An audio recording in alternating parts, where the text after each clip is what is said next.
Baik, assalamualaikum warahmatullahi wabarakatuh.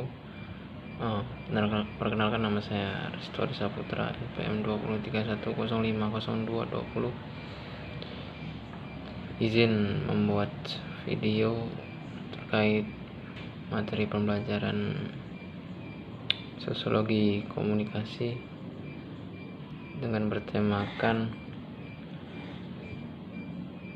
transformasi digital AI, artificial intelligence bagi pendidikan di Indonesia. Di sini saya akan menjelaskan sedikit terkait AI tersebut. Dapat kita pahami bahwa transformasi digital ini membuat kecerdasan pada sebuah siswa atau seseorang dan pendidikan tentunya. Topik yang paling terkait di Indonesia ini termasuk transformasi digital dapat membawa dampak besar bagi sektor pendidikan tentunya melalui penerapan teknologi digital dan kecerdasan buatannya. Transformasi digital tentunya mengacu pada penggunaan teknologi untuk mengubah suatu cara bisnis berproses dan melayani, mungkin seperti itu, dan termasuk di sektor pendidikan yang begitu sangat penting untuk digunakan pada saat ini dan zaman ini. Penggunaan kecerdasan buatan dalam pendidikan ini dapat membantu dalam membangun kurikulum, terus personalisis pembelajaran dan pemantauan kemajuan siswa, dan juga tentunya pengembangan sistem penilaian yang sangat baik ini,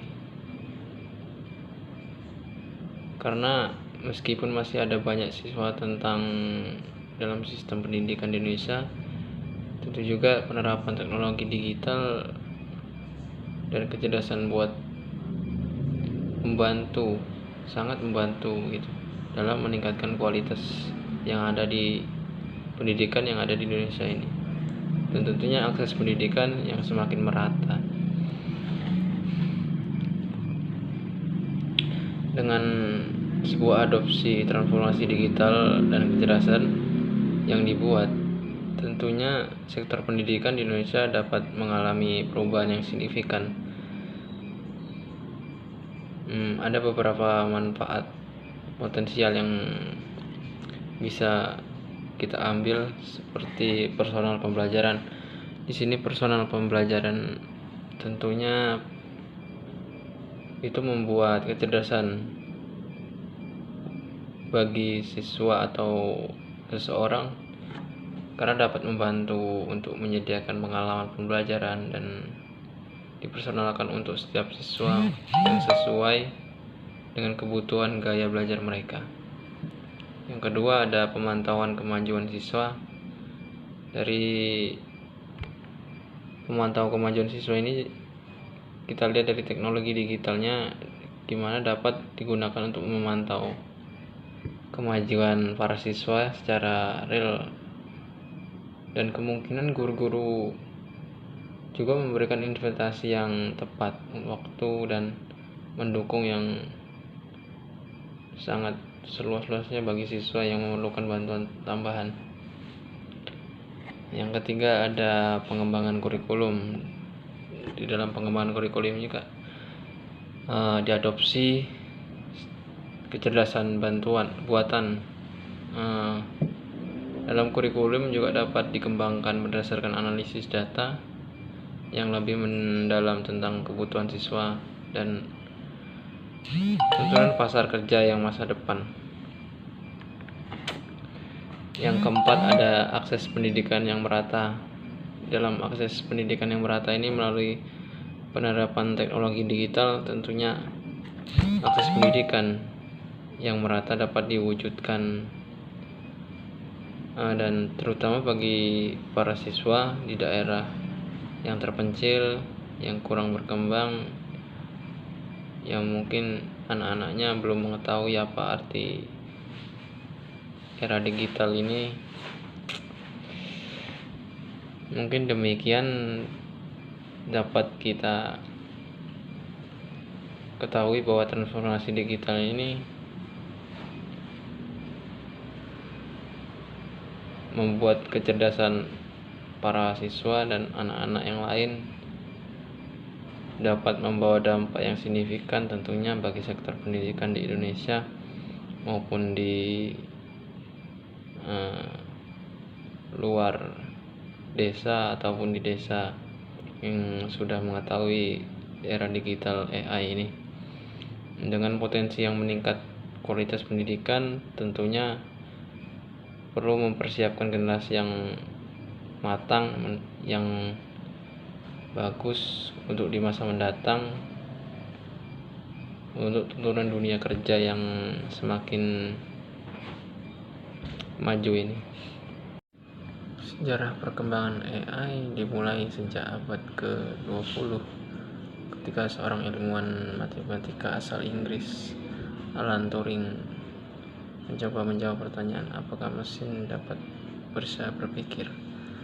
Dari pernyataan inilah yang menjawab bahwa pada penemuan kemampuan mesin dalam peniruan kecerdasan manusia disebut Turing test. Menurutnya, suatu mesin yang dapat berkomunikasi dengan orang lain, maka mesin tersebut dapat dikatakan memiliki kecerdasan.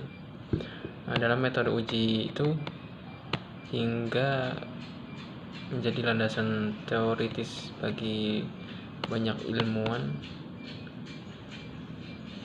selanjutnya dalam menciptakan teknologi. AI ini pada awal fokusnya pada masalah yang dapat diselesaikan menggunakan logika formal dan matematik. Setelah itu muncul pendekatan baru yang disebut pembelajaran mesin dengan menggunakan data dan melatih komputer untuk menghasilkan suatu prediksi atau keputusan. Pada fase itu AI mengalami kemunduran karena berbagai faktor seperti keterbatasan teknologi, kinerja yang buruk pada tahun 1970-an.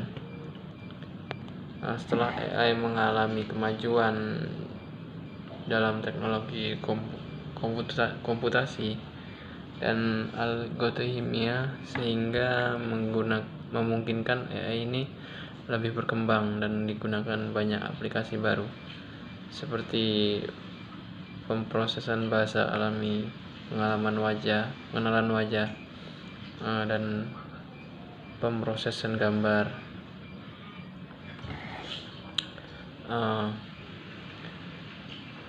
Kecerdasan buatan AI ini membuat mesin atau komputer melakukan tugas yang sangat dibutuhkan banyak pikiran manusia seperti pengenalan suara, pengenalan wajah yang saya sampaikan tadi. Itu juga lebih mengarah pada perkembangan yang sekarang. Interaksi keempat, evolusi industri, juga mendorong kemajuan teknis, laju kemajuan teknologi yang sangat cepat.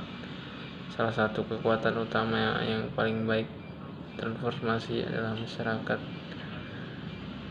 Proses perubahan sosial inilah yang menyebabkan perubahan susunan dan pembelajaran yang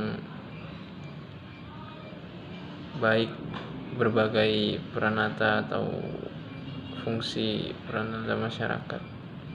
Seiring perkembangan ilmuwan, AI teknologi sepanjang berjalan waktu, adanya pertumbuhan membawa kebutuhan masyarakat yang dapat menyesuaikan diri dengan kondisi yang baru oleh lingkungan sekitarnya.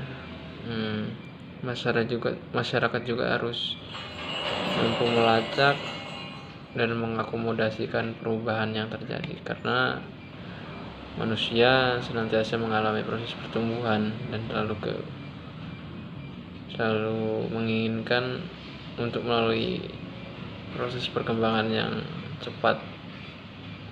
Maka dari itu perubahan merupakan suatu yang tidak dapat dihindari. Dari perkembangan manusia mengarah pada pemikiran kritis yang pada gilirannya selalu menghasilkan penemuan.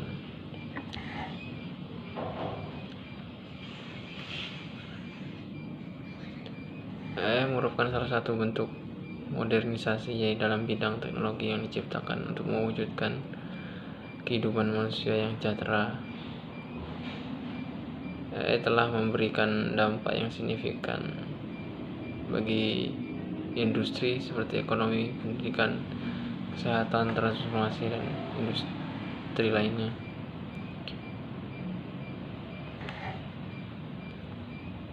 Dari segi ekonomi, masyarakat juga menyesuaikan gaya hidup mereka menjadi. Dari segi ekonomi, masyarakat Indonesia menyesuaikan gaya hidup mereka menjadi lebih bergantung pada teknologi sebagai akibat persatuan kemajuan teknologi. Di Indonesia diuntungkan dengan adanya penerusan online ini karena memudahkan mereka dalam memperoleh jual beli dan jasa. Gaya hidup mulai bergeser ke arah berbasis teknologi yang menarik hadirnya bisnis online. Hal ini mungkin semakin banyaknya bisnis yang memudahkan operasi secara online daripada menggunakan platform yang konvensional. Dengan memasukkan berbagai jenis kecerdasan buatan AI, platform digital mereka, perusahaan online dapat meningkatkan berbagai konsumen melalui penggunaan teknologi. Dalam jual beli, kegiatan yang dulunya hanya dilakukan secara tatap muka sekarang dapat dilakukan secara efektif dan mudah secara online tanpa batas waktu dan lokasi. Dari segi pendidikan di negara Indonesia, platform pendidikan online dimanfaatkan secara baik. Ada 4 penggunaan kecerdasan dalam perbuatan kecerdasan yang berbeda. Yang pertama, virtual mentor seperti e-learning terintegrasi yang menggabungkan learning by asking yang pengelolaan video asli. Kedua komponen ini akan menghasilkan pertanyaan baru yang menjadi pertanyaan yang dapat diproduksi berdasarkan instantis yang muncul dari perubahan proses. Topik kedua yaitu ada asisten suara. Asisten suara ini mengucapkan voice note atau kecerdasan buatan yang dirancang untuk membantu orang menggunakan teknologi pengenalan suara. Siswa dapat mempercepat proses menemukan konten teknologi dalam membutuhkan tambahan untuk bantuan voice notes. Yang ketiga ada konten cerdas. Konten cerdas ini sebuah aplikasi yang menawarkan pada penggunaan bacaan terbaru seperti kutipan buku terbit dan informasi konten yang diatur dengan banyak kebutuhan pembelajaran yang ditunjukkan. Yang selanjutnya ada kesehatan.